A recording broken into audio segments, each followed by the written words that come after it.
Remember town hall meetings? Politicians actually showed up. Sometimes they even wore pants. It was a simpler time.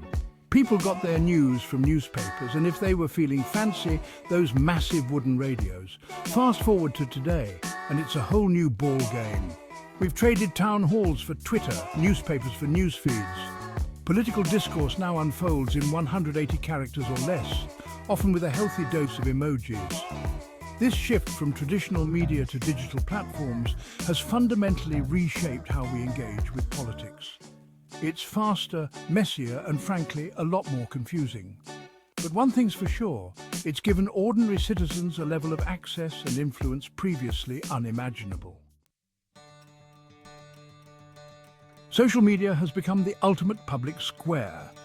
Need to rant about a new policy? Fire up Twitter. Want to organise a protest? There's a Facebook group for that. Feeling chatty? Jump into a Reddit thread and argue with strangers about tax reform. This digital soapbox has amplified citizen voices in unprecedented ways. No longer do we have to rely on traditional gatekeepers like newspapers or TV networks to be heard. We can bypass them entirely and share our thoughts, opinions and cat videos with the world. This direct access to information and the ability to connect with like-minded individuals have empowered citizens to become active participants in the political process. It's a far cry from passively consuming whatever the evening news decided to feed us. Remember when politicians could get away with saying one thing in public and doing something completely different behind closed doors? Yeah, those days are dwindling faster than a bag of Funyuns at a political fundraiser. The digital age has ushered in an era of unprecedented transparency. Every vote, every speech, every awkward photo op, it's all documented and disseminated online for the world to see. And believe me, the world is watching. This constant scrutiny can be a pain for politicians, but it's a win for democracy.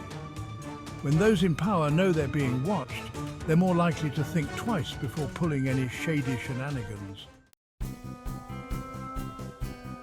Section 4, digital campaigning, from hashtags to crowdfunding. Remember when political campaigns involved, actually talking to voters, knocking on doors, kissing babies, the whole 9 yards? Well, buckle up, because the campaign trail has officially gone digital. Social media has become the new battleground for hearts, minds, and most importantly, votes. Candidates now rally supporters with viral videos and witty tweets. They engage in online debates and Q&A sessions, all from the comfort of their own homes or, their campaign headquarters. And let's not forget about the power of the hashtag. From #BlackLivesMatter to #MeToo, social media movements have sparked national conversations and driven real-world change. It's proof positive that digital activism can be just as powerful, if not more so, than traditional forms of political engagement. Section 5, navigating the pitfalls, misinformation and the digital divide. Okay, so we've established that interactive politics is pretty amazing. But like a late-night infomercial, there are some disclaimers involved. First up, misinformation. The internet is a breeding ground for fake news, conspiracy theories, and other forms of digital snake oil. It's easier than ever for false information to spread like wildfire, often with dangerous consequences. Then there's the digital divide.